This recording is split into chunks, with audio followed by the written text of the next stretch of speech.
Welcome students. RBSC online classes की आपकी अपनी इस क्लास में आपका फिर से स्वागत है। हम पढ़ रहे थे एसएसटी का पहला चैप्टर स्वर्णिम भारत प्रारंभ से 1206 ईस्वी तक। इसमें हमने मौर्य राजवंश के बारे में पढ़ा था। आज हम इससे आगे इसी की कड़ी को जारी रखते हुए पढ़ेंगे मौर्यकालीन प्रशासन और समाज के बारे में। तो आइए शुरू करते हैं अपनी क्लास। सबसे पहले हम पढ़ते हैं कि मौर्य काल में प्रशासन कैसा था। देखिए, जब हम किसी राजा के बारे में पढ़ लेते हैं या उस पूरे राजवंश के बारे में पढ़ लेते हैं तो उसके जो प्रशासन रहा होगा, जो एडमिनिस्ट्रेशन उन्होंने किया होगा, उनके बारे में भी हमें काफ़ी जानकारियाँ मिल जाती है। जैसा कि हमने देखा कि बहुत सारे सिक्के हमें मिले, अभिलेख मिले, एडिक्ट्स मिले, स्तंभ लेख हमें मिले, तो उनसे सिर्फ उस राजा के बारे में जानकारी नहीं मिलती, समाज कैसा था, प्रशासन कैसा था, इन सब की भी जानकारी मिलती है। और आप भी ये बहुत ही ध्यान से पढ़िएगा क्योंकि ये बहुत ही इम्पोर्टेंट टॉपिक है जो एग्जाम में आपके बड़े क्वेश्चन के रूप में शामिल किया जा सकता है या फिर इनमें से कई सारे वन लाइनर्स क्वेश्चन भी बनते हैं। तो इसी के अकॉर्डिंग हमने आपको टॉपिक्स वाइज इसको अवेलेबल करवा रहे हैं। तो चलिए अपने रिवाइज सिलेबस को जारी रखते हुए और हम इसी चैप्टर का नेक्स्ट पार्ट जो है शुरू करते हैं। मौर्यकालीन प्रशासन और समाज। प्रशासन का मतलब होता है कि राजा राज किस तरह से करता था। मतलब एक अकेला राजा तो सारा कुछ नहीं संभाल सकता, उसे बहुत सारे लोगों की हेल्प की जरूरत होती है। तो वो किन किन लोगों की हेल्प लेता था, वो क्या कहलाते थे, क्योंकि भाषा भी हमें पता है कि बहुत अलग थी। हम देवनागरी में लिखते हैं, अशोक के अभिलेख हमें खरोष्टी और ब्राह्मी लिपि में मिले हैं, यानी कि बहुत कुछ जो है वो आपको भी जानना है इनके बारे में।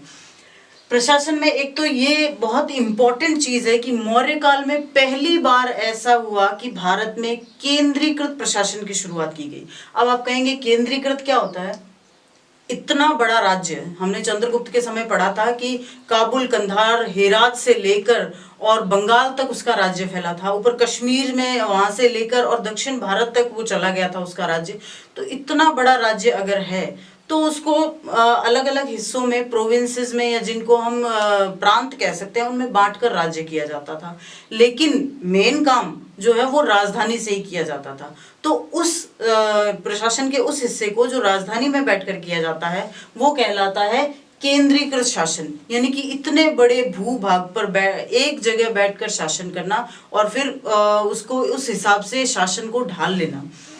फिर एक कौटिल्य ने एक बुक लिखी थी उस समय। कौटिल्य चाणक्य जो कि चंद्रगुप्त का गुरु था, उसने एक किताब लिखी थी, नाम था अर्थशास्त्र। किताब का नाम अर्थशास्त्र है लेकिन किताब में राजनीति से संबंधित बहुत कुछ है, उस समय के समाज से संबंधित बहुत कुछ है। तो ये बहुत इंपॉर्टेंट नाम है आपके याद करने के लिए कि कौटिल्य या चाणक्य ने जो किताब लिखी थी उसका नाम क्या था? उसका नाम था अर्थशास्त्र।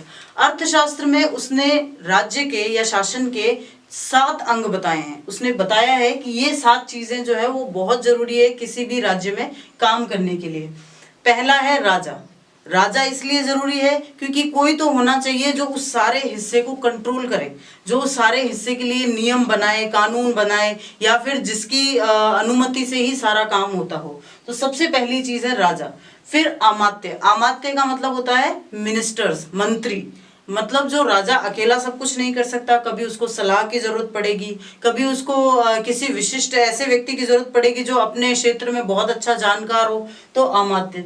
फिर जनपद। जनपद का मतलब होता है प्रजा। तो बिना प्रजा के वो शासन किस पे करेंगे? ऑब्वियस सी बात है। तो तीसरा महत्वपूर्ण अंग है जनपद।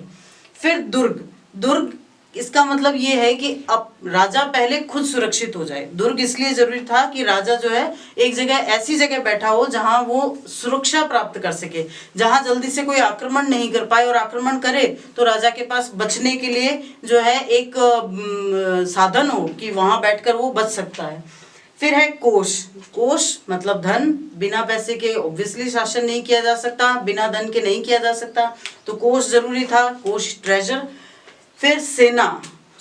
उस समय जिस तरह की शासन व्यवस्थाएं चलती थी या आज भी सेना बहुत जरूरी होती है ताकि अपने अपने राष्ट्रों की जो सीमाएं हैं उनकी रक्षा की जा सके। और फिर मित्र। मित्र का मतलब राजा के फ्रेंड्स नहीं, मित्र का मतलब पड़ोसी देश जो है वो ऐसे होने चाहिए जो हमारे शत्रु नहीं हो, क्योंकि सबसे बड़ी दिक्कत कब होती है? जब पड़ोसी देश आपके शत्रु होते हैं। तो ये 7 अंग बताए हैं कौटिल्य के अनुसार। ये 7 अंग जरूरी होते हैं किसी भी अच्छे शासन को चलाने के लिए। फिर एक नाम है उपधा परीक्षण। जिस तरह से आज किसी भी सरकारी नौकरी करने के लिए हमें एक एग्ज़ाम देना होता है, कॉम्पिटिटिव एग्ज़ाम देते हैं, उसके बाद में उसकी अलग अलग प्रोसेस होती है कि भाई इंटरव्यू लिया जाता है या ये, तो उनके नाम अलग अलग होते हैं। उस समय इस पूरी प्रोसेस को कहा जाता था उपधा परीक्षण। कोई भी अगर कर्मचारी सरकार में या फिर राज्य के अंदर काम करने के लिए रखा जा रहा है तो उसको एक विशेष प्रक्रिया के तहत उसका एग्जामिन किया जाता था, उसकी परीक्षा ली जाती थी, उसको कहा जाता था उपधा परीक्षण। Okay, so equally we are going to talk about Mauryan administration and society. Administration, we need to know about administration, and in my point of view, this is the important part of this chapter, especially for the Mauryan dynasty. First we are going to know that a centralized government system for the first time in India. It is an important thing to know कि पहली बार भारत में ऐसा हुआ कि एक centralized government system आया था. Then Kautilya's book Arthashastra, you should learn this name properly. The book which was written by Kautilya named Arthashastra has told us that 7 components of a state. अगर हम किसी स्टेट की बात करें तो उसके 7 कंपोनेंट्स होते हैं. Raja means king, amatya means minister, janapada means subjects, the people who are going to be ruled by the king. Durga means fort, so that king could be protect himself. Then Kosha means treasure, so that king could conduct the government properly. Then Sena means army, and Mitra means friendly neighbors. Friendly neighbors are quite important for each and every state. Then there is a word named Upadha Parikshan. It is a kind of examination. It is a kind of examination which was taken just to appoint the state employees. The state employees who are giving employment in the state were taken in examination, and the examination was called Upadha Parikshan. You have to learn the name properly. ठीक है, अब हम बात करते हैं केंद्रीय प्रशासन की. केंद्रीय प्रशासन मतलब जैसा मैंने शुरू में कहा कि एक राजा एक जगह बैठकर सारा काम अकेले नहीं संभाल सकता, वो उनको बांट देता था अपने राज्य को कुछ हिस्सों में. जैसे हम देखते हैं भारत को राज्यों में बांटा गया है, राज्यों को डिस्ट्रिक्ट्स में बांटा गया है, डिस्ट्रिक्ट्स को गांवों में विभाजित किया गया है, और फिर वहाँ अलग अलग लेवल पे जो है सरकार बनाई जाती है. गांव में पंचायत होती है, शहरों में नगर पालिका नगर निगम होते हैं, या और राज्यों में जो है विधानसभा होती है, मुख्यमंत्री होते हैं, और फिर वापस हमारे पूरे देश के लिए प्रधानमंत्री राष्ट्रपति होते हैं. तो ठीक वही एक क्रम जो है मौर्य काल में भी लागू किया गया था राज्यों में प्रशासन के लिए. तो हम पहले पढ़ते हैं केंद्रीय प्रशासन. लगभग वही सिस्टम होता था जो हमें आज के टाइम हम देखते हैं, बस थोड़े नाम बदल गए हैं. आप थोड़ा इस बारे में कंसीडर कीजिएगा कि आप नाम को प्रॉपरली याद रख सकें. जैसे पहला नाम है तीर्थ. तीर्थ से हम क्या समझते हैं कि भाई कहीं धार्मिक यात्रा करके आते हैं, और ये नहीं. उस समय तीर्थ का मतलब था शासन के विभाग, जिनको हम आजकल मिनिस्ट्री कहते हैं या डिपार्टमेंट कहते हैं. जैसे हम कहते हैं ना कि वित्त मंत्री है, वित्त विभाग है, कृषि विभाग है, तो ऐसे विभागों को उस समय कहा जाता था तीर्थ. और कौटिल्य ने अपनी बुक में लिखा है अर्थशास्त्र में कि शासन के 18 विभाग थे. यानी कितने तीर्थ थे? 18 तीर्थ थे. और उनके तीर्थ के अध्यक्ष क्या कहलाते थे? जो मिनिस्टर्स होते थे, मंत्री होते थे, वो महामात्य कहलाते थे. ठीक है. फिर महत्वपूर्ण तीर्थ, 4 तीर्थ या 4 डिपार्टमेंट जो हम कह दें, वो सबसे ज्यादा इंपॉर्टेंट थे. पहला जो है मंत्री, फिर पुरोहित, फिर सेनापति और युवराज. युवराज को भी एक इम्पोर्टेंट तीर्थ माना गया क्योंकि वो आने वाला राजा होता है, तो उसके लिए ये सब कुछ शासन की प्रणाली, ये व्यवस्था सीखना बहुत जरूरी होता है. Okay, now we are going to learn about the central administration of Maurya period. there are certain names you have to learn about. From the word central administration, we mean that there were administration divided in several layers, like central administration, then provincial administration, then village administration. Just like that, Tirtha means department of the government. There were 18 departments for government, and the chief of the department was called Mahamatya. According to Chanakya's book, Kautilya के book में 4 important तीर्थस बताए गए हैं: ministers, priest, commander and crown prince. Priest, sometimes we think priest as we know कि varna system जो है वो वहाँ अप्लाइड था, और वर्णा सिस्टम के अकॉर्डिंग प्रीस्ट जो है बहुत इंपॉर्टेंट थे।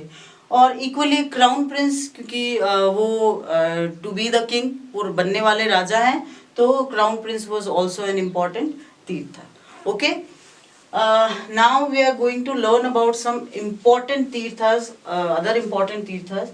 सबसे पहले है समहर्ता। देखो नाम थोड़े आपको टिपिकल लग सकते हैं, क्योंकि नाम थोड़े दिक्कत वाले हैं भी, क्योंकि भाषा यही यूज की जाती थी, तो हमें नाम तो याद करने ही पड़ेंगे। आप मीनिंग समझ लेंगे तो इनको नाम को याद करना इजीली हो जाएगा आपके लिए। जैसे समहर्ता, समहर्ता का मतलब होता है वित्त मंत्री, वो जो राज्य के लिए राजस्व एकत्रित करता है, जो टैक्सेस वगैरह लगते हैं, कर वगैरह लगते हैं, और बजट बनाते हैं। बजट क्या होता है? पूरे राज्य की जो वार्षिक जो इनकम हुई है, जो खर्चा हुआ है, उसके पूरा लेखा जोखा रखने वाला वो मिनिस्टर कहलाता था समहर्ता। फिर है सन्निधाता। सन्निधाता मतलब कोषाध्यक्ष। कोष क्या होता है? जिसमें खजाना रखा जाता है, तो इस खजाने का ध्यान रखने वाला कहलाता था सन्निधाता। और इसके अलावा कुछ और इम्पोर्टेंट तीर्थ हैं जो वन लाइनर्स के एस्पेक्ट से आपको याद करने जरूरी है। सीताध्यक्ष जो कि कृषि का ध्यान रखता था, पण्याध्यक्ष जो व्यापार का ध्यान रखता था, सूत्राध्यक्ष जो कपड़ा मंत्री होता था। मतलब कपड़ा उस समय एक इम्पोर्टेंट मिनिस्ट्री इसलिए हुआ करता था क्योंकि आज जैसी मशीनें लगी है वैसी तो थी नहीं, और कपड़ा बनाने में बहुत मेहनत लगती थी, इसलिए कपड़े की मिनिस्ट्री जो है वो अलग से हुआ करती थी, और कपड़ा मंत्री जो है सूत्राध्यक्ष कहलाता था।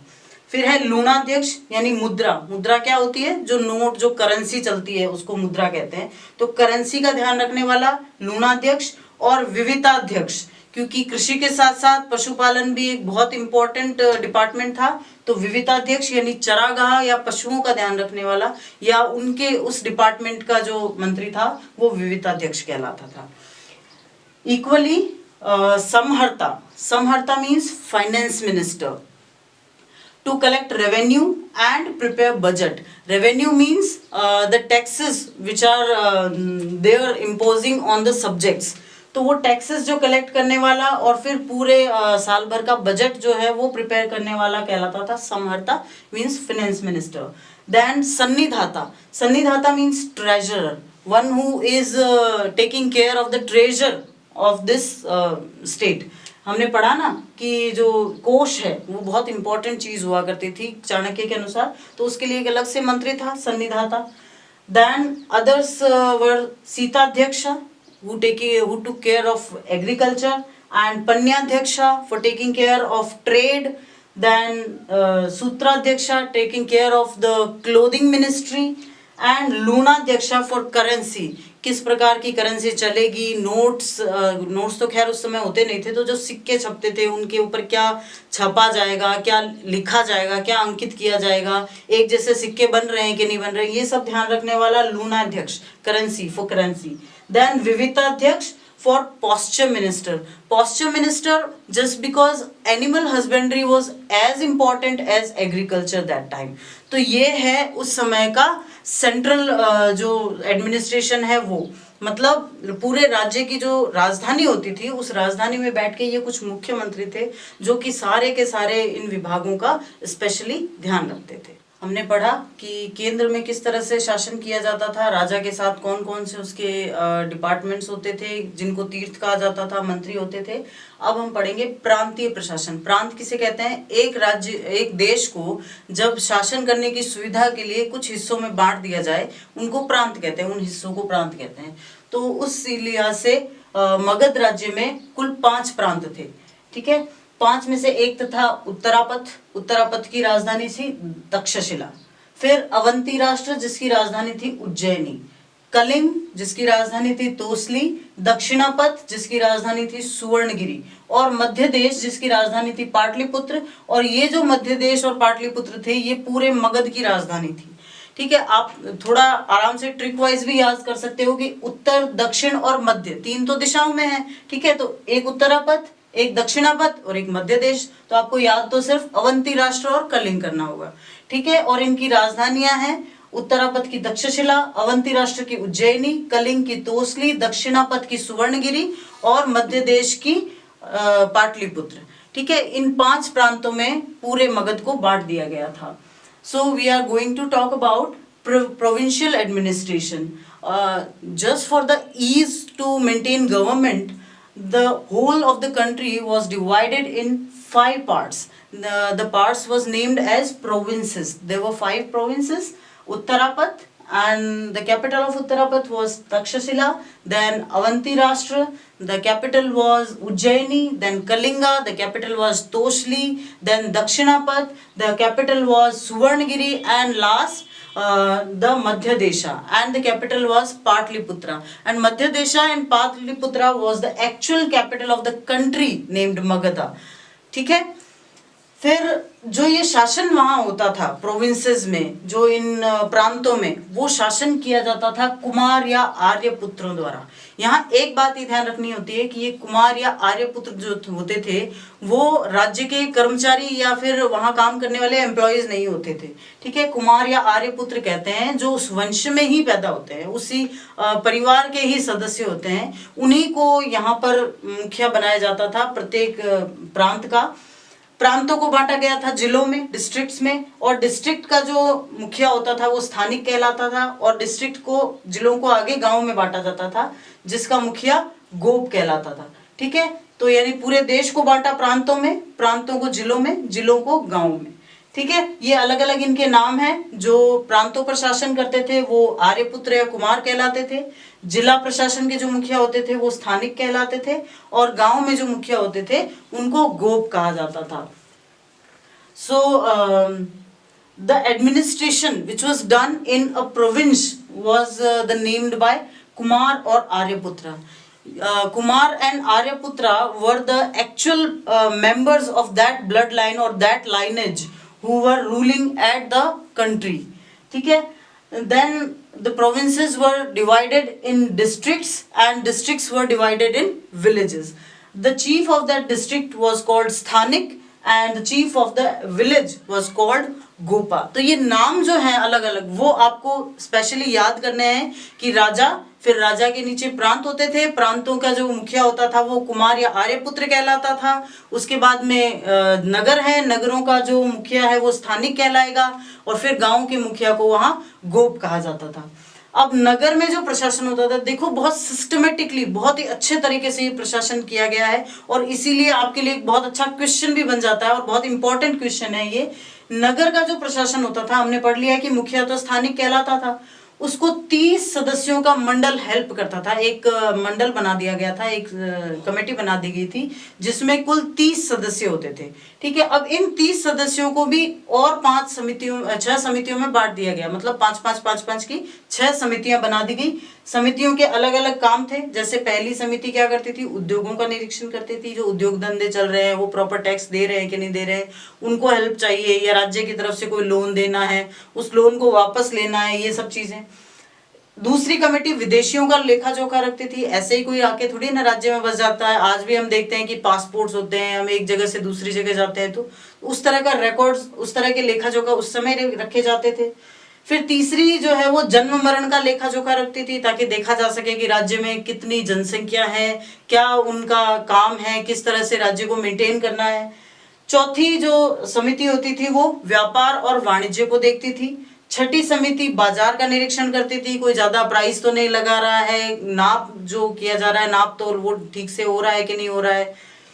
और छठी समिति जो थी वो बिक्री कर के लिए थी। बिक्री कर क्या होता है, जब कोई चीज बेची जाती है, जब कोई चीज बन जाती है, उसके बाद में बाजार में बिकती है, तो उस बिकने वाले जो जिस कीमत पर वो बिक रही है उस कीमत का 10वां हिस्सा, यानी अगर एक कोई चीज समझ लीजिए 100 रुपए में बिक रही है, ठीक है, तो उसका 10वां हिस्सा यानी 10%, वो 10 रुपए जो है वो राज्य को दिए जाएंगे, वो खजाने में जमा करवाए जाएंगे, उसको बिक्री कर कहा जाता था। तो ये 6 समितियां ये 6 काम करती थी। ठीक है, इक्वली सिटी का जो एडमिनिस्ट्रेशन होता था, चीफ होता था उसका स्थानिक। Then a council of 30 members were there to help for sthanika. स्थानिक की हेल्प के लिए there was a council of 30 members and 6 committees. This council was divided in 6 committees of 5 member each. And what the committees did? First committee was there to examine industries कि भाई industries properly चल रही है कि नहीं चल रही है, if they need any help और something. The second committee kept the records of foreigners who are coming into the kingdom or who are going out of the kingdom, वो सब जानकारियां रखते थे. Then the third committee was there to kept records of deaths and births, so that they can count the census properly. Then fourth committee for trade and commerce. Fifth committee for look after the markets, कि जो measurements हो रहे हैं वो properly हो रहे हैं कि नहीं हो रहे हैं, ये सब. And the sixth committee was there for sales tax. Sales tax means there was a tax imposed on the price of a thing, and that was the 10th part, means 10th% of that price or that thing. Okay, that was taken by the government and that was called sales tax. और ये सब काम ये समितियां करती थी और ये होता था नगर का प्रशासन. तो हमने पढ़ा था कि किस तरह मौर्य काल में केंद्रीय प्रशासन होता है, फिर प्रांतों का प्रशासन होता है, नगरों में प्रशासन होता था. अब हम पढ़ेंगे कि सैन्य व्यवस्था कैसी थी. सैन्य व्यवस्था, देखो सेना भी जिस तरह कौटिल्य ने बताया था 7 अंगों में से एक बहुत इंपॉर्टेंट पार्ट होती है किसी भी राज्य का. तो सेना में 5 विभाग बनाए गए थे. पैदल चलने वाले सैनिक, फिर अश्व यानी घोड़ों वाले सैनिक जो घोड़े लेकर चलते थे, फिर हाथी वाले जो हाथी, उस समय हाथी भी बहुत इंपॉर्टेंट पार्ट होते थे सेना के, और फिर रथ जो जिसपे एक जना चलाता है घोड़े लगा के और पीछे एक जना बैठ के युद्ध करता है तो रथ वाले, और नौसेना. नौसेना का मतलब होता है जल सेना, जहाजों के द्वारा जो कंडक्ट की जाती है. ये 5 हिस्से होते थे सेना के. और जो सेना के मामलों का मंत्री होता था उसे अंतपाल कहा जाता था. ठीक है, ये नाम जैसा कि मैं कह रही हूँ शुरू से आपको बिल्कुल ही याद करने पड़ेंगे, बहुत इंपॉर्टेंट है ये सारे नाम जो आपने अलग अलग अध्यक्षों के नाम पढ़े या फिर अलग अलग विभागों के जो चीफ मिनिस्टर्स थे उनके नाम पढ़े. इसी तरह सैन्य मामलों का जो मंत्री होता था उसको अंतपाल कहा जाता था. Okay, now we learn about the military system in Mauryan era. 5 departments were there in military: infantry, then cavalry, then chariots, elephants, and navy. Navy was an important part because foreign trade was there. And the minister of military affairs was called Antpal. You have to learn the name properly. Antpal was the minister handling military affairs. Okay, अब हम पढ़ते हैं न्याय व्यवस्था. न्याय व्यवस्था भी बहुत इंपॉर्टेंट होती है. देखो राज्य या कहीं भी अगर कुछ व्यक्ति में रहते हैं तो कई बार कोई विवाद हो जाते हैं, कोई गलत काम करता है, अपराध कर देता है, तो न्यायालय हर जगह जरूरी होते हैं. वैसे ही न्याय व्यवस्था जो थी मौर्यन काल में जो है बहुत ही संगठित न्याय व्यवस्था थी. न्याय व्यवस्था जो है वो 4 चरणों में विभाजित थी. 4 चरण मतलब सबसे नीचे गांव में एक ही कोर्ट होता था, हर गांव में एक न्यायालय होता था. उसके ऊपर फिर नगरों में, फिर प्रांतों में, और फिर सबसे ऊपर जो राजधानी में सुप्रीम कोर्ट जिसे हम कहते हैं उच्चतम न्यायालय. तो सुप्रीम कोर्ट भी एक ही होता था और उसका मुख्य न्यायाधिकारी होता था सम्राट. जो राजा होता था वही सबसे बड़ा न्याय अधिकारी होता था, और गांव में भी एक ही न्यायालय होता था. लेकिन जो नगर और राज्य, बहुत इंपॉर्टेंट चीज है याद रखना कि जो प्रोविंस, जो राज्य और नगर, 2 जगह पे अलग अलग 2 तरह के न्यायालय होते थे. एक तो कहलाता था धर्मस्थीय और दूसरा कहलाता था कंटक शोधन. ठीक है, धर्मस्थीय नाम से पता चल रहा है जहां धर्म का स्थान हो, मतलब लड़ाई झगड़ा नहीं हो. ये क्या करते थे, दीवानी मामलों की अदालत थी. दीवानी मामले क्या होते हैं, रुपए पैसे को लेकर कोई झगड़ा हो जाए, जमीन को लेकर कोई झगड़ा हो जाए, परिवार में कोई बहस हो जाए, कोई झगड़ा हो जाए, तो इस तरह के जो मामले होते थे वो धर्मस्थीय या फिर दीवानी मामलों की जो अदालत थी वहां जाते थे. और कंटक शोधन, ये भी नाम से पता चल रहा है, कंटक शोधन यानी कांटे निकालना. अब समाज में कांटे कौन होते हैं, जो क्रिमिनल होते हैं वो होते हैं. तो कंटक शोधन जो आपराधिक मामलों वाला अदालत होता था उसको कहते थे कंटक शोधन. ठीक है, 2 नाम याद रहेंगे, धर्मस्थीय और कंटक शोधन. धर्मस्थीय यानी दीवानी मामलों की अदालत, कंटक शोधन यानी आपराधिक मामलों की अदालत. अब इसमें भी अलग अलग जज बैठते थे, और जो जनपद में, जो प्रांत में या राज्य में जो बड़ा न्यायालय होता था वहां बैठने वाले न्यायाधीश को रज्जुक कहा जाता था, और जो डिस्ट्रिक्ट में जो कोर्ट में जो न्यायाधीश बैठता था, जज बैठता था, उसको व्यवहारिक कहा जाता था. ठीक है, रज्जुक और व्यवहारिक, ये 2 नाम फिर से आपको याद करने हैं. देखो एक बार फिर से इसको रिवाइज कर दूं. जो सेंट्रल लेवल होता था सबसे बड़ा, वो सम्राट के अधीन होता था, राजा के अधीन, और वो एक ही होता था. और सबसे छोटा यानी गांव में भी एक ही, बीच में 2 लेवल बचते हैं राज्य के और नगर के, तो वहां 2 न्यायालय होते थे, धर्मस्थीय और कंटक शोधन, और राज्य के न्यायाधीश को कहते थे रज्जुक और नगर के न्यायाधीश को कहा जाता था व्यवहारिक। Equally, let's know about the judicial system, and king was the supreme judge. There was 4 layers of courts, or you can say the judicial system in Mauryan era. The first layer was in central, then in provinces, then in district, and then in villages. There was a single court in central level and a single court in village level. Okay, but in province level and district level or city level there were 2 types of courts. First is dharmasthya and second is kantak shodhan. Dharmasthya was the civil court and kantak shodhan was the criminal court. Civil court when it is an affair of money, when it is an affair of land or family affairs, that these cases were handled in dharmasthya, and the criminal cases were handled in kantak shodhan. And the provincial judge was called Rajjuk and district judge was called Vyavharik. These names are quite important to learn about. The provincial judge Rajjuk and the district judge was called Vyavharik. अब आगे बढ़ते हैं और जानते हैं समाज के बारे में। देखो, हमें जानकारी मिली अलग अलग चीज़ों से कि कैसा होता था प्रशासन, कैसे होते थे राजा, किसने क्या किया, क्या नाम था, क्या उसने उपाधि धारण की। समाज की जानकारी भी हमें इन्हीं स्रोतों से मिलती है, यही हमारे सोर्सेज हैं। पहला तो अभिलेख हमने देखा कि अलग अलग स्तंभों पे लिखे हुए हैं या फिर अलग अलग शिलाओं पे खोदे हुए हैं, कई तांबे की जो पट्टियाँ होती हैं उन पे लिखे हुए होते थे, तो वो अभिलेख होते थे। दूसरा एक किताब हमने पढ़ा अर्थशास्त्र, जिसका नाम था, और वो लिखी थी चाणक्य या कौटिल्य ने। और तीसरा एक बहुत महत्वपूर्ण सोर्स है, वो है एक विदेशी यात्री था, नाम था मेगस्थनीज, और उसने किताब लिखी थी भारत के बारे में, इसलिए उसका नाम था इंडिका। बुक का नाम था इंडिका, लिखी थी मेगस्थनीज ने। ठीक है, तो इसमें एक बात तो ये कही गई थी, जो समाज था वो वर्णाश्रम पर आधारित था। देखो, 2 शब्दों से बना ये शब्द, वर्ण और आश्रम। वर्ण पूरे समाज के लिए, आश्रम एक इंसान के लिए। आश्रम क्या होते हैं? उम्र के अलग अलग पड़ाव। ठीक है, जैसे छोटा 1 से 25 साल तक का होता है इंसान, फिर 25 से 50 होता है, फिर 50 से 75, तो अलग अलग आश्रम होते हैं, उनको आश्रमों में बांटा गया। और वर्ण होते हैं, वर्ण 4 होते थे समाज में, ब्राह्मण, क्षत्रिय, वैश्य और शूद्र। वो अपना अपना काम करते थे, जैसे ब्राह्मण वेद पाठ का काम करते थे, पूजा करवाना, क्षत्रिय राजा होते थे, सैनिकों में जाते थे, वैश्य जो होते हैं वो ट्रेड, कॉमर्स, बिजनेस, व्यापार का काम करते थे, और शूद्र जो है वो सेवा आधारित काम करते थे। और स्त्रियों की जहां तक बात है, बहुत अच्छी स्थिति नहीं थी, लेकिन एक अच्छी बात जो स्मृति काल से अब आ गई, स्मृति काल जो स्मृतियां लिखी गई थी, मनुस्मृति, शुक्र स्मृति, उस समय के काल को स्मृति काल कहते हैं, और वो मौर्य काल से पहले का है।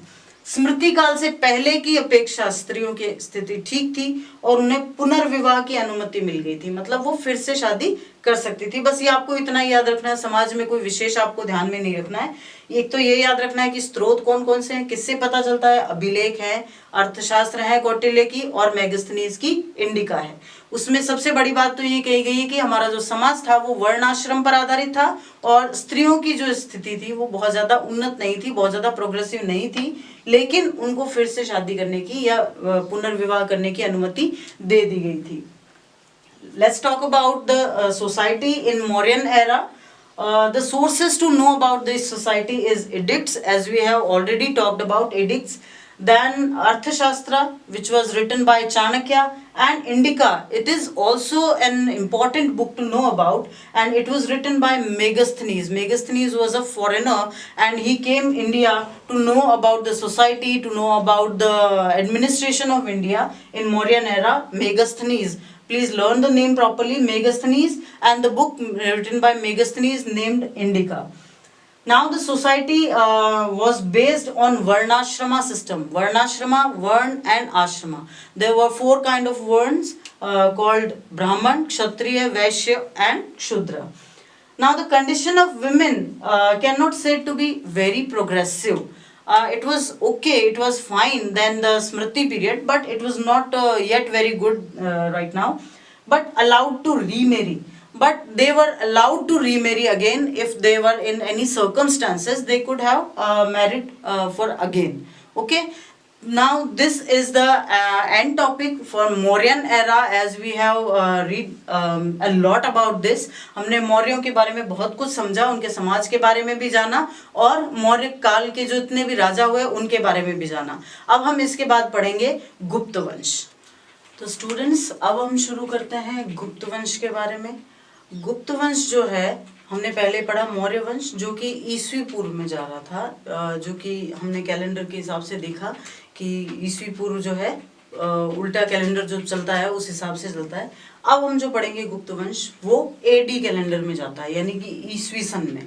ठीक है, जो हम अभी जिस एरा में रह रहे हैं 2021 के बाद 22 आएगा 23 आएगा, तो ये वो एरा है।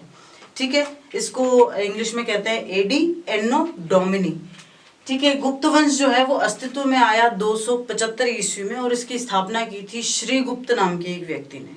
ठीक है, इसका संस्थापक जो है वो श्रीगुप्त है, हालांकि उसके बारे में कोई बहुत ज़्यादा जानकारियां हमें नहीं मिलती है।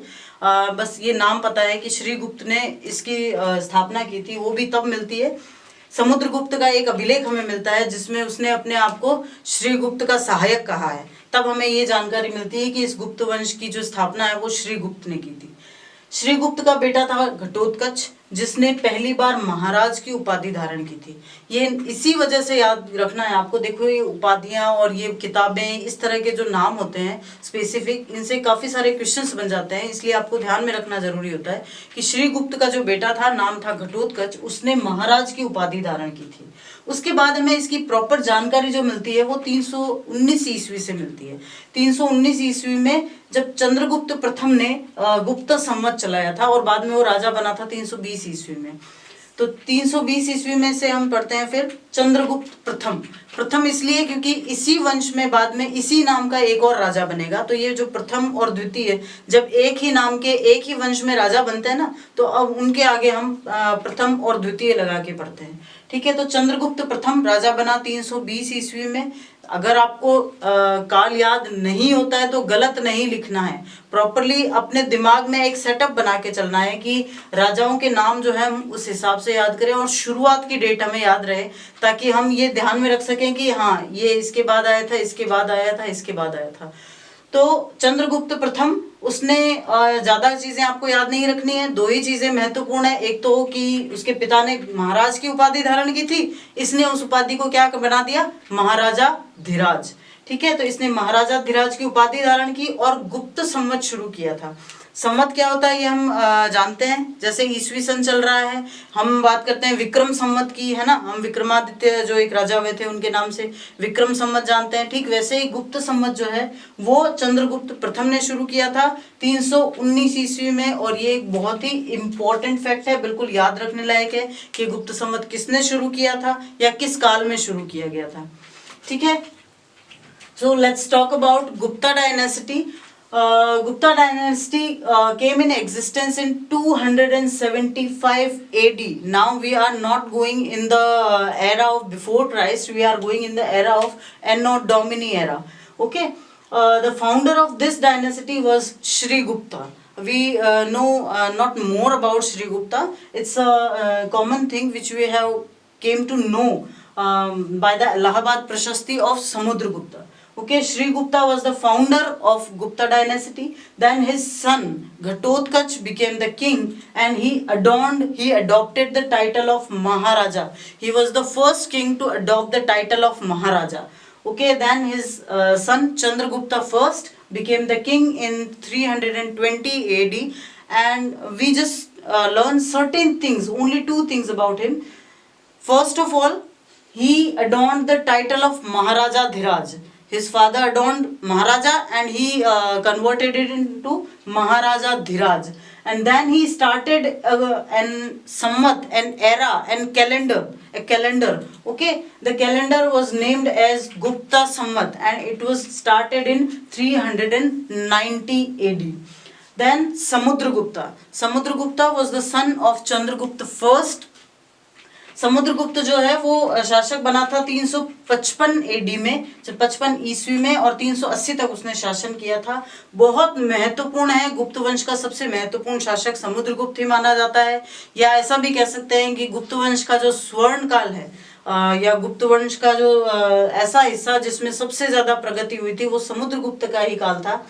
समुद्रगुप्त का एक आदर्श था, उसने एक आइडियल लिया था, उसने सोचा जब वो राजा बना था तो उसने ये चाहा कि वो पूरे भारत को, आपको पता है चंद्रगुप्त और अशोक के समय में बहुत विस्तृत था उनका राज्य और धीरे धीरे टुकड़े होते गए और अलग अलग राजा वहां पर राज करते गए।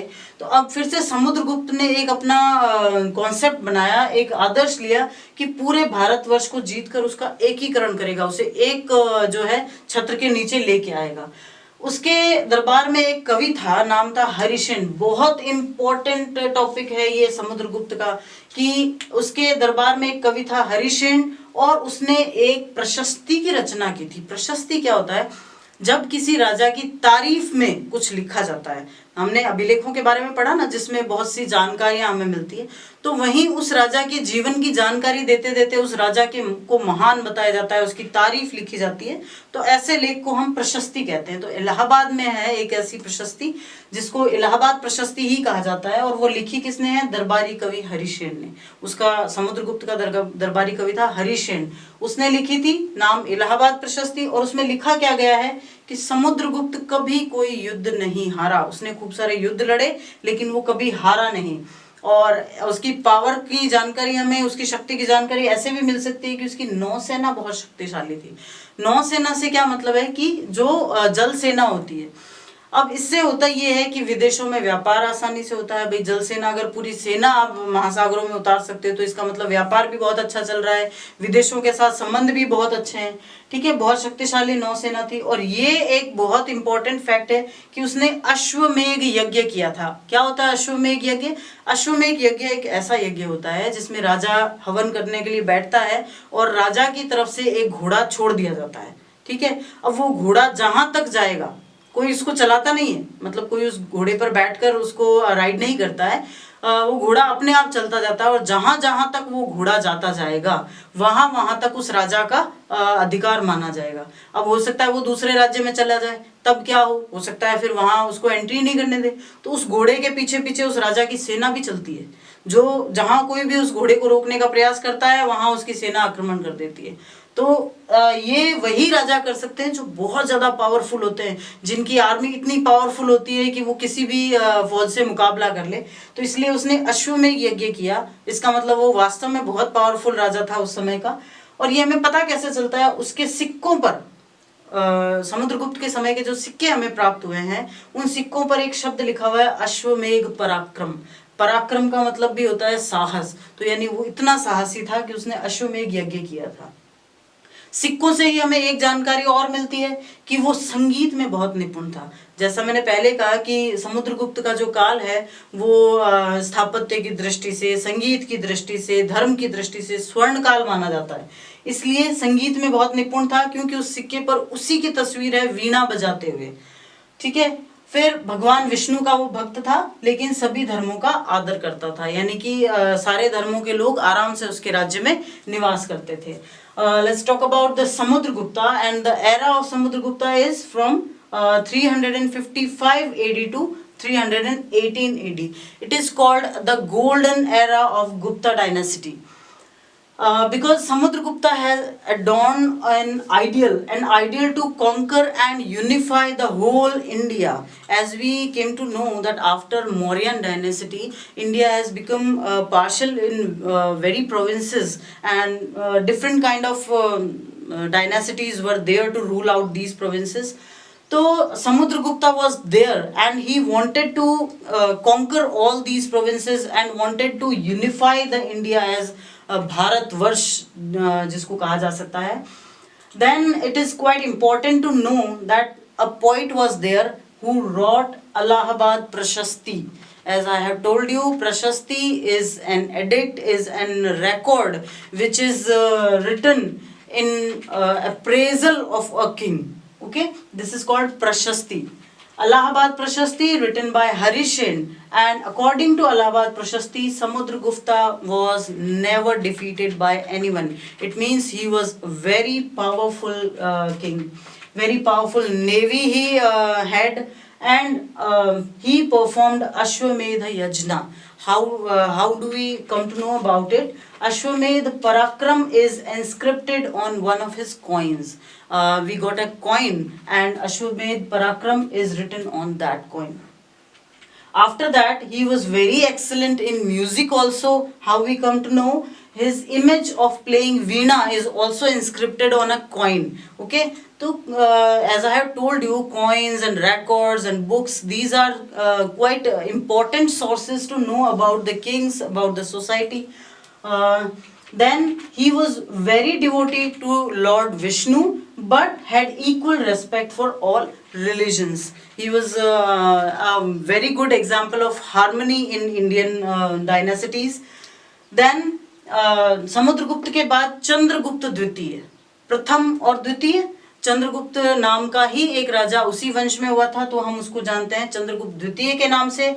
उसके नाम कहीं कहीं देवराज भी लिखे हुए मिलते हैं, कहीं उसको देवगुप्त भी कहा गया है।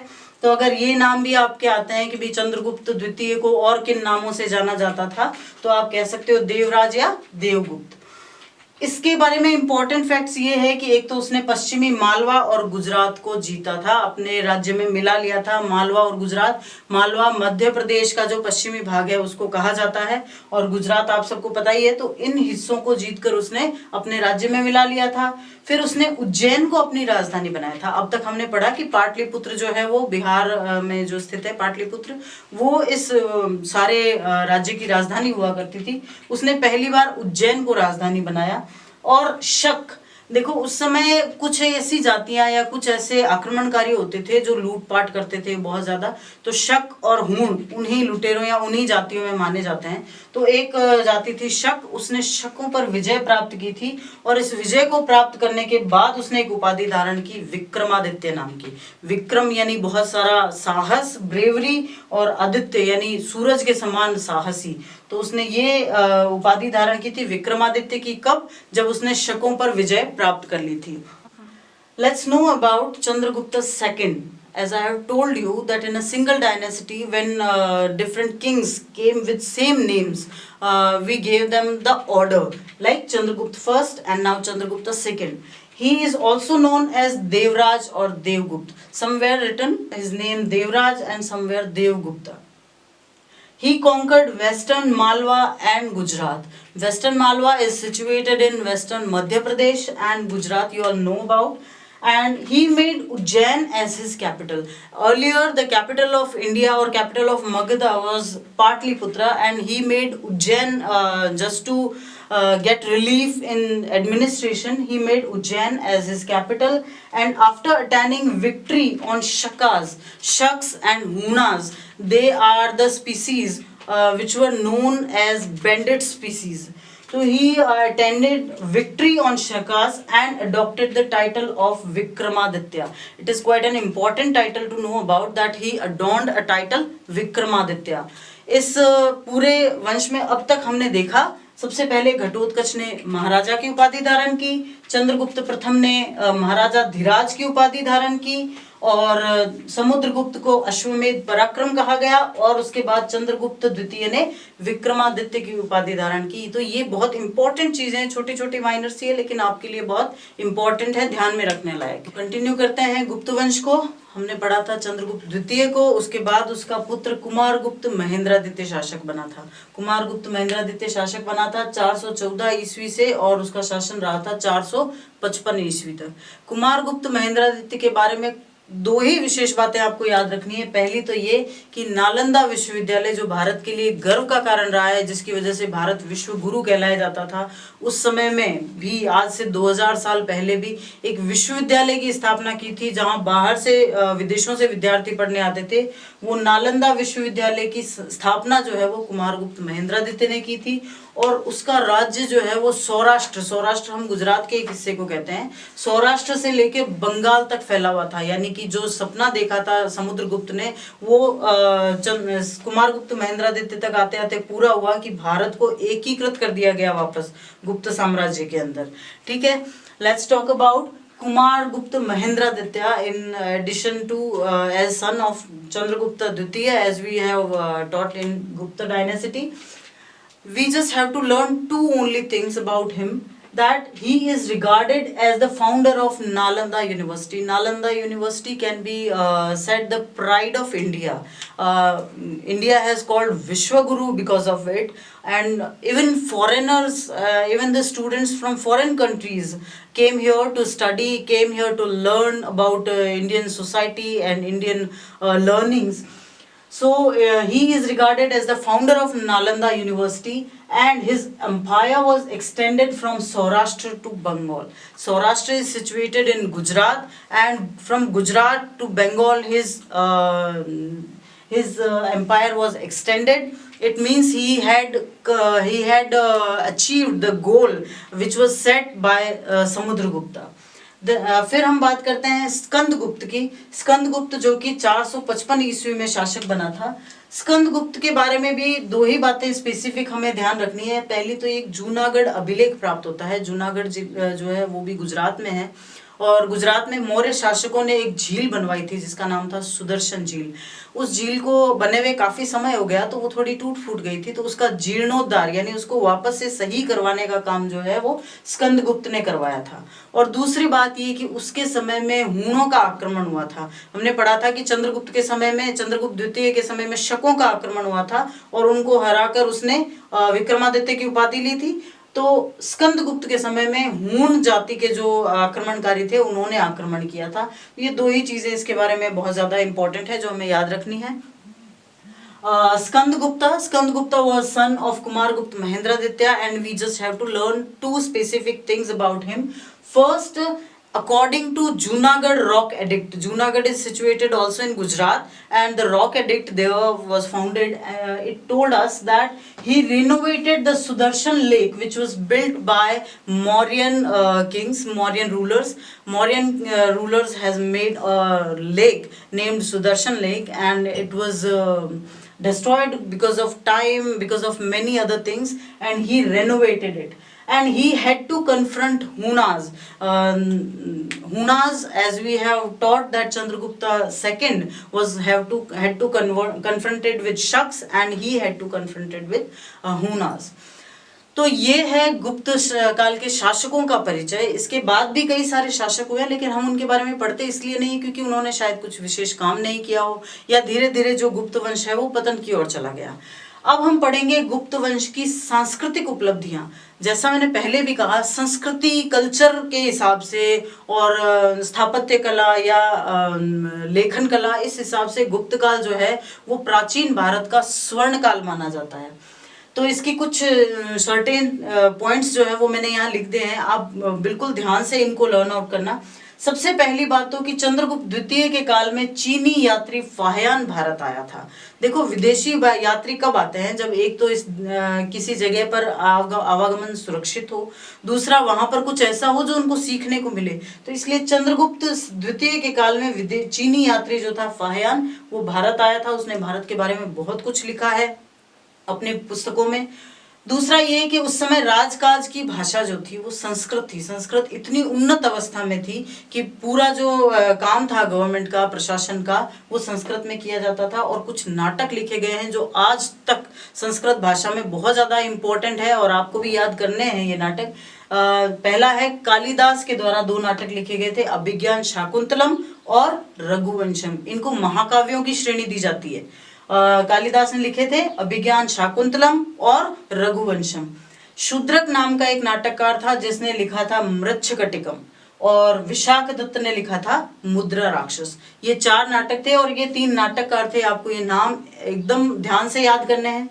फिर बहुत ही महान गणितज्ञ हुए थे, जो गणित का बहुत ज्यादा ज्ञान था उस समय में भी। और खगोल शास्त्री कहते हैं ऐसे व्यक्ति को जो आकाश में तारों की, नक्षत्रों की चाल की गणना करते हैं। तो ऐसे व्यक्ति हुए थे, वो गणितज्ञ भी थे और खगोल शास्त्री भी थे। उनके नाम भी हम आज तक याद रखते हैं, आर्यभट्ट, वराहमिहिर और ब्रह्मगुप्त। आर्यभट्ट के नाम से तो हमारे देश से जो पहला सैटेलाइट था वो छोड़ा गया था। तो आर्यभट्ट, वराहमिहिर और ब्रह्मगुप्त ये इसी काल में हुए थे। फिर दशमलव प्रणाली का आविष्कार इस काल में हुआ था। देखो, भारत ने ही विश्व को जीरो का कॉन्सेप्ट दिया है, शून्य का जो विचार है वो भारत ने ही पूरी दुनिया को दिया। इसकी वजह से गणित जो है आगे से आगे तरक्की कर पाई। तो शून्य के बाद दशमलव प्रणाली का आविष्कार भी इसी काल में हुआ था। हम अजंता एलोरा का नाम सुनते हैं, तो अजंता की जो गुफाएं हैं वहां की चित्रकारी भी इसी काल में हुई थी। दिल्ली में एक लौह स्तंभ लगाया गया है, उस स्तंभ को इसी काल में स्थापित किया गया था। अब लोहा अगर हम थोड़े दिन के लिए खुले हवा में रख दें तो उस पर जंग लग जाता है। तो सोचिए, इतने वर्षों से ये 467 तक तो हम पढ़ रहे हैं, तो इसका मतलब लगभग 1600 वर्षों से वो लौह स्तंभ वहां दिल्ली में लगा हुआ है, उस पर आज तक जंग नहीं लगा, वो खुले में लगा हुआ है। बारिश भी होती है, आंधियां भी आती है, हवा भी चलती है, कभी वातावरण में नमी भी होती है, वहां इतना प्रदूषण भी होता है, पर उसमें आज तक जंग नहीं लगा। तो सोचिए कि आर्किटेक्चर कितनी उन्नत स्थिति में था। फिर नालंदा, बिहार में जो नालंदा है, वहां पर बुद्ध की एक तांबे से बनी हुई मूर्ति लगी हुई जो 80 फीट की है। ठीक है, तो ये सब उस समय की सांस्कृतिक उपलब्धियों में गिनाई जा सकती है। और बहुत इंपॉर्टेंट पॉइंट है ये सांस्कृतिक उपलब्धियां, गुप्त काल से सांस्कृतिक उपलब्धियां बहुत बार पूछी गई हैं। ठीक है, तो आप अच्छे से ध्यान में रखिएगा। Let's talk about the cultural achievements of Gupta period. First, a Chinese pilgrim named Fahian visited India during the reign of Chandragupta II. Foreigners always visited to a country where they feel safe. They feel important to be visited there. They feel to be learned about there. So Fahian visited India during the reign period of Chandragupta. Then Sanskrit was the official language. Sanskrit was a language which was used in the deeds of administration, and then several playwrights were written there. Playwrights, they are read in the era of today also, like Abhigyan Shakuntalam and Raghuvansham. Both are put in the category of epics. As we read Mahabharata, as we read Ramayana, so both the playwrights are put in the category of epics and written by Kalidasa. Then Shudrak has written a playwright named Mritchakatikam. Then Vishakadatta written the Mudra Rakshasa. Okay, then a great mathematicians and astrologers named Aryabhatta, Varahamihir and Brahmagupta. They were also there in Gupta period. Decimal system was invented. As we know that zero was invented in India and decimal system was also invented in India. The caves of Ajanta, which are the specific and superify example of paintings of India, they were painted in the Gupta period itself. Then Iron Pillar of Delhi, which is situated in Delhi and in quite open air and still saved with the oxygenation of iron, and 80 feet of statue of Buddha in Nalanda. There is a statue of Buddha in Nalanda and it is of copper and it is situated in Nalanda and it was established in Gupta period itself. तो ये थी गुप्त काल की कुछ सांस्कृतिक उपलब्धियां जो कि इस काल को हमारे प्राचीन भारत का स्वर्णिम काल बताती है। अब एक छोटा सा टॉपिक बचा है, वो है कि गुप्त वंश में समाज कैसा था। समाज जैसा हम पढ़ते आए हैं शुरू से क्या हो रहा है, वर्ण व्यवस्था पर आधारित है। जहाँ 4 वर्ण है तो इसमें भी वही था कि ब्राह्मण, क्षत्रिय, वैश्य और शूद्र। लेकिन एक थोड़ा सा परिवर्तन ये आया था कि पहले जो ये 4 वर्ण होते थे ये कर्म आधारित होते। कर्म आधारित मीन्स कि जो जैसा काम करता था उसको उसी वर्ण में गिना जाता था। लेकिन अब ये जन्म आधारित हो गए कि अगर कोई ब्राह्मण है उसके घर में जो जन्मा है वो ब्राह्मण ही होगा। वो कर्म पर नहीं, वो जन्म पर आधारित हो गए थे। और साथ ही साथ इन वर्णों में भी जातियों और उपजातियों का प्रचलन हो गया। जैसे हम देखते हैं ना, एक जाति है उसमें और भी अलग अलग तरह की जातियां होती है, तो वो प्रचलन गुप्त वंश से शुरू हुआ था। और फिर औरतों को बहुत सम्मानित अधिकार प्राप्त था, अच्छा अधिकार था। मौर्य वंश से ज़्यादा बेटर जो है उनकी सिचुएशन हो गई थी। उनको शिक्षा प्राप्ति का अधिकार था। अब वो पहले शिक्षा नहीं ले सकती थी, अब औरतें भी शिक्षा ग्रहण कर सकती थी। पर्दा प्रथा नहीं थी। अभी तक पर्दा प्रथा का प्रचलन भारत में शुरू नहीं हुआ था। ये पर्दा प्रथा का प्रचलन जो है वो बहुत मध्यकाल में जो है भारत में शुरू होता है। इस समय पर्दा प्रथा भारत में नहीं थी। और स्वयंवर का प्रचलन था। स्वयंवर क्या होता है? अपनी मर्जी से अपने जीवन साथी का चुनाव करना। तो इस लिहाज से अगर देखा जाए तो औरतों के लिए बहुत अच्छा जो है इस सोसाइटी में स्थान प्राप्त था। Let's talk about the society in Gupta period. First, four varnas were there: Brahmin, Kshatriya, Vaishya, and Shudra. As we all know, these varnas are existent from the very earlier time. But now, what is the difference between the earlier time and this time? That these varnas were according to their karmas, their deeds, their work, or their profession. But now these varnas were established as the basis of birth. If someone was born in a family of Brahman, he will become a Brahman.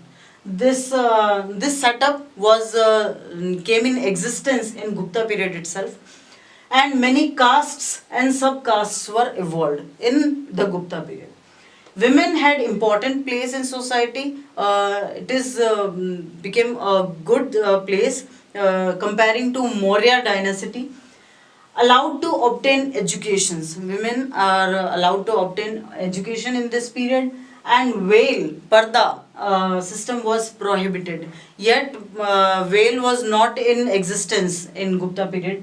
Practice of Swayamvara, that one can choose is his or her life partner by himself or herself, that was there in the Gupta period.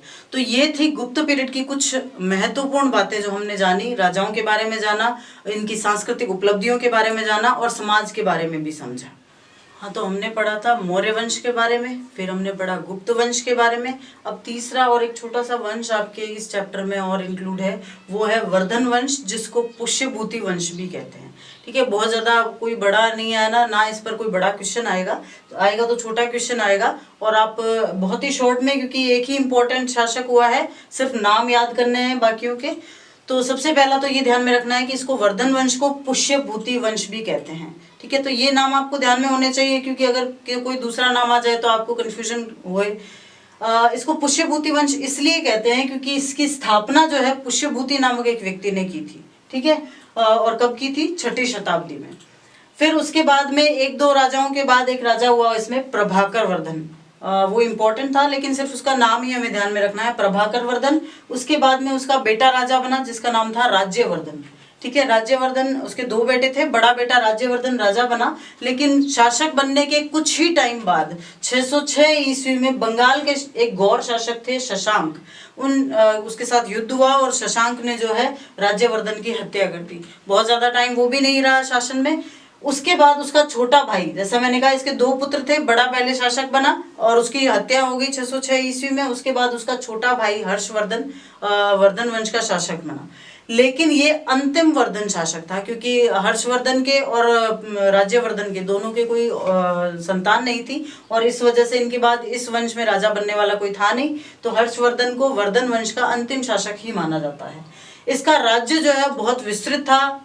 उत्तर में हिमालय से लेकर दक्षिण में नर्मदा नदी के तट तक इसका शासन फैला था, और पूर्व में गंजम जो है वो बंगाल से भी आगे एक जगह है, गंजम से लेकर पश्चिम में वल्लभी तक इसका शासन फैला हुआ था। तो इसका मतलब लगभग पूरे भारतवर्ष पर जो है वर्धन वंश का शासन था। राजधानी इस वंश की थी कन्नौज। इससे पहले हमने उज्जैनी पढ़ी और उससे पहले हमने पाटलिपुत्र पढ़ी। तो ये नाम जो है इसी के अकॉर्डिंग याद रखना है कि मौर्य वंश में हमने पाटलिपुत्र को राजधानी के रूप में पढ़ा था, गुप्त वंश में हमने उज्जैन को पढ़ा था, और अब वर्धन वंश में कन्नौज। इसने भी महाराजा धीराज की उपाधि धारण की थी। और ये जो है अब ऐसा हुआ है, देखो टाइम के साथ साथ हर जगह हर बात में कुछ न कुछ विवाद आते हैं। तो बौद्ध धर्म जो जब शुरू हुआ था, बौद्ध धर्म में भी कुछ परिवर्तन हुए और बौद्ध धर्म दो शाखाओं में विभाजित हो गया। एक का नाम था हीनयान और एक का नाम था महायान। तो ये एक इम्पॉर्टेंट चीज है कि हर्षवर्धन जो है वो बौद्ध धर्म की महायान शाखा से प्रभावित हुआ। ये इससे पहले ये जो वंश है वो हिंदू धर्म पर आधारित वंश था, लेकिन ये जो है हर्षवर्धन ये बौद्ध धर्म की महायान शाखा से प्रभावित हुआ और इसने बौद्ध धर्म ग्रहण कर लिया। और इसने क्या किया, ये अपने शासन काल के बाद हर 5वें साल में गंगा यमुना के जहाँ संगम होता है वहां पर एक जगह है जिसका नाम है प्रयागराज। वहां प्रयागराज में एक हर 5वें साल में, जैसे कुंभ होता है ना हर चौथे साल, वैसे हर 5वें साल में एक उत्सव का आयोजन करता था और वहां पर खूब दान धर्म किया करता था। बहुत सारा चैरिटी, बहुत सारा दान धर्म जो है वो उस जगह पे हर 5वें साल होता था।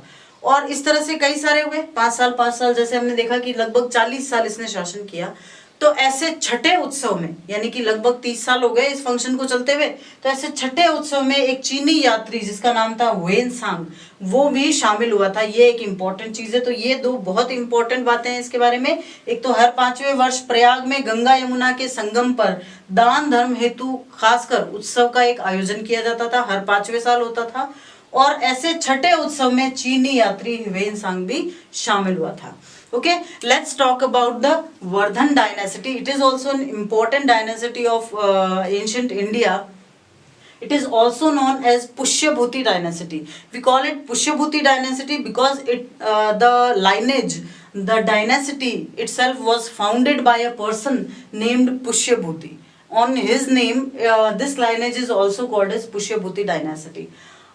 It was founded in 6th century AD. Okay, 6th century AD, not BC. Now, later that, one or two rulers came out, but we don't know anything about them. We don't know the specific knowledge about them. We know about Prabhakar Vardhana. There is no specific knowledge also about him. And his son, his elder son, Rajyavardhana became the ruler. But in 606 AD, he was killed by a Gaur ruler, Shashank of Bengal. Okay, then after Rajyavardhana, his younger brother Harshvardhana became the ruler, and Harshvardhan is the most important ruler of this lineage. Harshvardhana became the ruler in 606 AD, from 606 AD to 647 AD. Now, there are some specific things about Harsha. He was the last ruler of this lineage. Then his empire was extended from Himalaya in north to the bank of Gomti in south. Then from Gunjam in east to Vallabhi in west. This is the empire which was under the Vardhan dynasty. His capital was Kannauj. We have already learned about the capitals itself in Maurya dynasty. It was Patliputra, and in Gupta dynasty it was Ujjaina. Now in Vardhan dynasty the capital of India was Kannauj. Now Harshvardhana adopted the title of Maharaja Dhiraj. We have learned about the things that various kings had adorned various titles. Likewise, Harshvardhana adorned the title of Maharaja Dhiraj. He was influenced by the Mahayana concept of Buddhism. Buddhism was a religion, and later on with time it was divided into two concepts. One is Mahayana and second is Hinayan. The Harshvardhana was influenced by the Mahayana concept of Buddhism. It is quite an important aspect to know about Harshvardhana that every 5th year a festival of charity was organized in Prayag at the Sangam of river Ganga and Yamuna. He ruled for about 40 years, and for 8 times he had organized a festival just for charity, where in the Prayagraj, and it was organized every 5th year. And likewise, it's for the 6th time, when it was organized for the 6th time, a visitor named Wen Sang from China was visited the 6th festival. Likewise, the festival when it was in, it is 30th time, a Chinese visitor named Wen Sang visited India. Okay, तो ये हमने पढ़े कुछ खास वंश जो प्राचीन भारत को रिप्रेजेंट करते हैं और हमें उस स्वर्ण काल की याद दिलाते हैं जो प्राचीन भारत में थे। इसी के साथ ये पहला चैप्टर स्वर्णिम भारत प्रारंभ से 1206 ईस्वी तक ये समाप्त होता है। इसमें रिवाइज्ड सिलेबस के अकॉर्डिंग ये 3 ही वंश हैं। धन्यवाद।